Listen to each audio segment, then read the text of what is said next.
Hello everyone, thank you for being here, and this is our project on Guerrilla Green. My name is Kirk, and since I was born, I spent every summer immersed in nature. From swimming in the Great Lakes to being a trail guide guiding canoe trips on the border of Canada, my connection with nature has influenced almost every aspect of my life. Hi everyone, my name is Abigail, and I grew up moving around a lot, from Beijing to France to Boston to San Diego to LA to the Bay to DC. And while I never had the time to really connect with my environment or nature like Kirk, it was also people and communities who deeply shaped those places. So we began working on Thesis separately, but realized that our interest in climate and social impact work could align to make a great thesis. So when we look at climate change in the framework of base layers, we know that it moves slowly. Much of design and emerging tech, like AI, lies in the fashion and commerce layers, subject to trends and hype. Our work shifts the focus of design towards slower, deeper layers, the ones that have the most impact. This is the role of a designer in a climate-averse world. Climate change is the most pressing crisis of our time, and our window is slowly closing on doing something about it. Climate touches every sector, and there's so much work to be done. We aim to leverage our skills and experiences to address climate change through design. We are not separate from nature. The downfall of our climate is really the downfall of ourselves, and the actions we take today will be affecting our children, their children, and generations after them. These doom and gloom narratives that have been pushed through science fiction, Hollywood, and social media try to enact change. However, as our instructor Pierluigi Della Rosa says, there's a strong need for narratives and actions that create space for hope, joy, and positive envisionment of the future. So within the climate crisis, we decided to take on something called the urban heat island effect, a phenomenon where cities are hotter than their suburban or rural surroundings because of the materials in the built environment that absorb heat. These three materials in particular, concrete, asphalt, and brick, all absorb and re-emit heat back into the environment at high rates, which cause higher temps. But these materials are everywhere for a reason. They're cost-effective, they're durable, they're strong, weatherproof, and they've become industry standards that are probably pretty hard to walk away right now. However, we often don't really notice the effects that they can have on us in regards to the urban heat island effect. So how hot do you really think it is? I mean, at some points you can fry an egg on a piece of concrete. Other times your pets are even feeling the heat. They have to wear little shoes to kind of walk around. But also, this heat isn't just something that's a small discomfort. There are serious consequences that are starting to pop up more and more. Urban planners are working towards solutions. One is replacing concrete with green space. Vegetation not only absorbs and doesn't re-emit heat, but it transpires and provides moisture in the air to cool and shade surfaces beneath it. Other solutions include green roofs, which convert large portions of usually unused space into gardens. Or cool paint, which is a paint that is more reflective of UV and heat to stop material from warming. Yet these solutions are not widespread for a reason.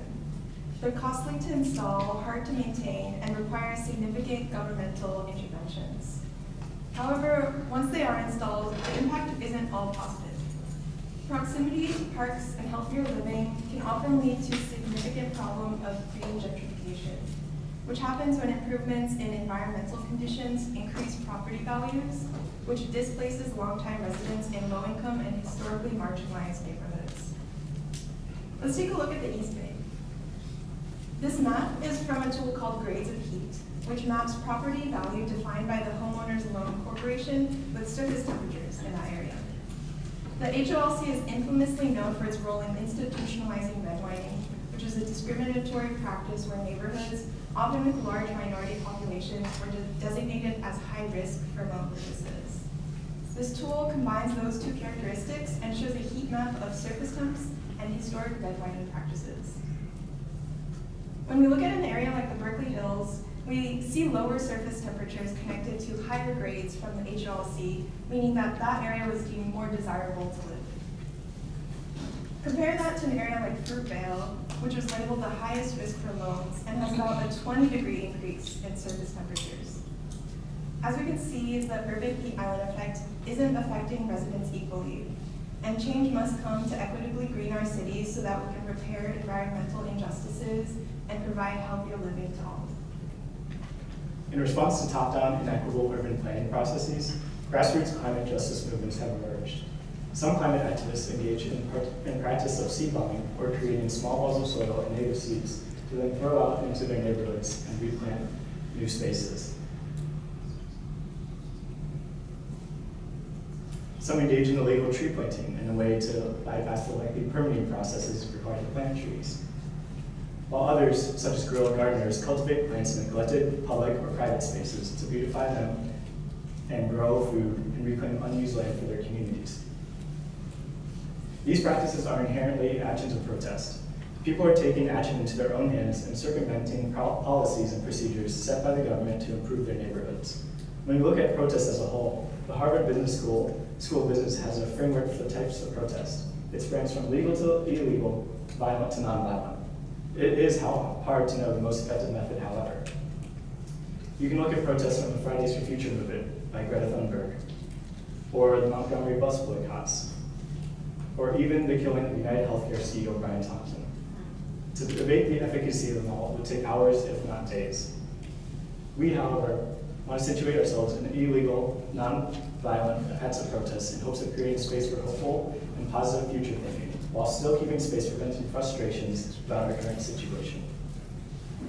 We started off our ideation process thinking about the methods of intervention that would put the action of cooling in focus. Our hope was to empower individuals to transform their neighborhoods into greener spaces without risk of displacement. We wanted to inspire community action and foster a sense of belonging. Our initial proposal was for a toolkit of eco-civil disobedience, which included heat reactive shading system, sprayable plant graffiti, a hydroponic system that utilized fire hydrant water to sustain itself, and a community-built and led living wall that acts as a propagation station. We brought these ideas to our midterm critique, but we realized that many of the proposed interventions were scaled up too big for what we wanted. They required too much effort from the community responsible, so we wanted to go back and evaluate to see what was truly accessible for our community. We learned that our ideas had aligned with the principles of tactical urbanism, a practice of creating low-cost, temporary change to the built environment intended to improve local neighborhoods. The 5 key principles are meaningful interventions that are incremental, experimental, low risk, affordable, community-driven, and replicable. And with these principles guiding our work, we reevaluated our ideas. Our heat reactive shading required too much coordination with city planners and other governmental agencies to be aligned with our values. Our community living wall was nothing new or experimental, and the materials, building, and maintenance would be costly and time-consuming. And finally, the object that we spent the most effort trying to put together, as Kyle knows, the hydroponic system, posed too much risk. Opening a fire hydrant can result in a $3,000 fine in Berkeley, and we just couldn't justify the risk for ourselves, let alone a community member. And so we landed on the sprayable plant graffiti for its portability and low cost in deployments. Naturally, we started off by following the traditional design school path to design a spray. As we landed on this form, we took a step back and re-questioned how the purpose of this object aligned with our thesis values and principles. Rather than commercial, product-driven design, we decided to recenter our focus back to the guerrilla DIY-ness that inspired us. So this is the sprayable plant graffiti. It retrofits the traditional pesticides pump sprayer, transforming it from an agent of harm to one of life and growth. The idea is that all the materials are affordable or reused. You can go buy a pesticide sprayer from your local hardware store for $20, take an old Coke bottle, make our seed mixture at home with our recipe of agar, seeds, humic acid, and 3D printer open source model part, and then assemble it together to spray.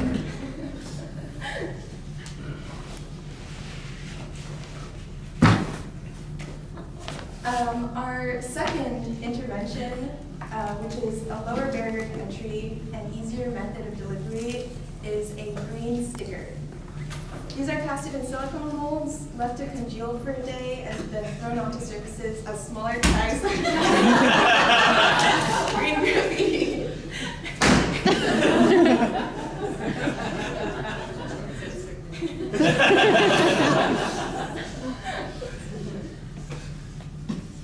Here's a picture of a sticker that worked outside that was thrown a couple weeks ago, and this photo was taken today after a series of rainy days. Once we had this action, many questions arose of how someone would actually get to use this thing. How do people learn about it, and how do people understand its connection to the urban development? We realized that we needed a way for people to start getting involved and to bring attention to this largely unseen phenomenon. We want to find a way to draw attention to the deficiencies in the built environment.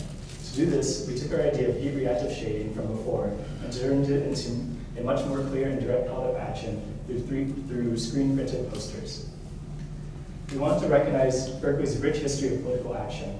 We look back to the 1970s when UC Berkeley permitted students to turn CED, the College of Environmental Design, into a political poster mass production site that engaged students to screen print thousands of anti-war posters.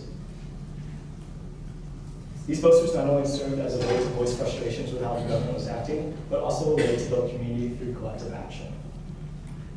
In an effort to revive that spirit, we created our awareness campaign. Each poster addresses a different issue of the UHI effect: greening, heating, and inequity. The bold, provocative, and urgent visual language served to draw attention to harmful realities. Not only that, we wanted to create something that indicated when surface temperatures actually became hotter than expected. When the temperature of the surface rises over 88 degrees, the posters change their meaning and visual identity, showing our frustrations with the heat.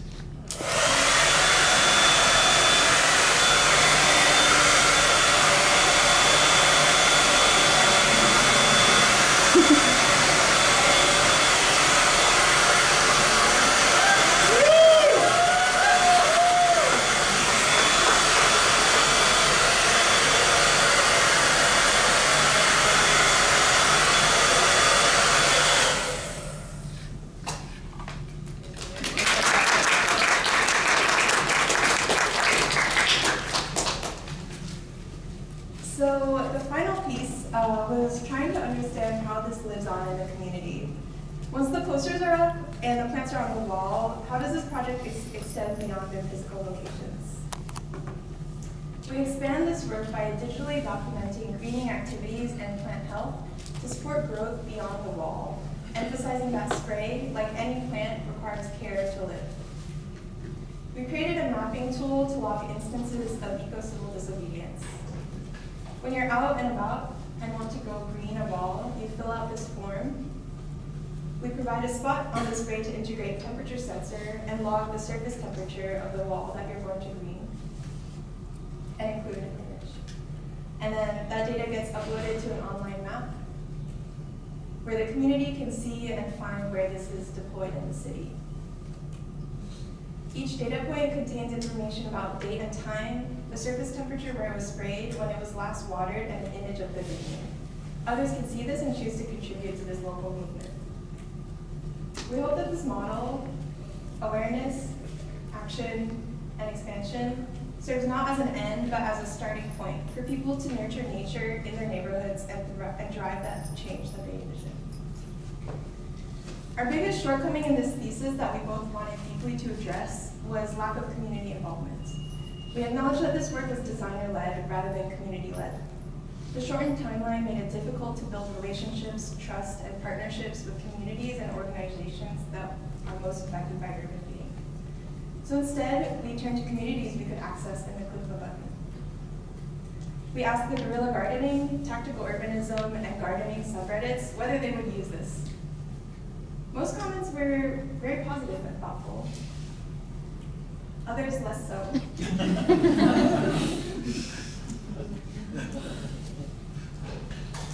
But it was the few positive and proactive members who reminded us that it's one small action that inspires another small action, which in turn inspires another and another and another in the fight against climate change and creating positive futures.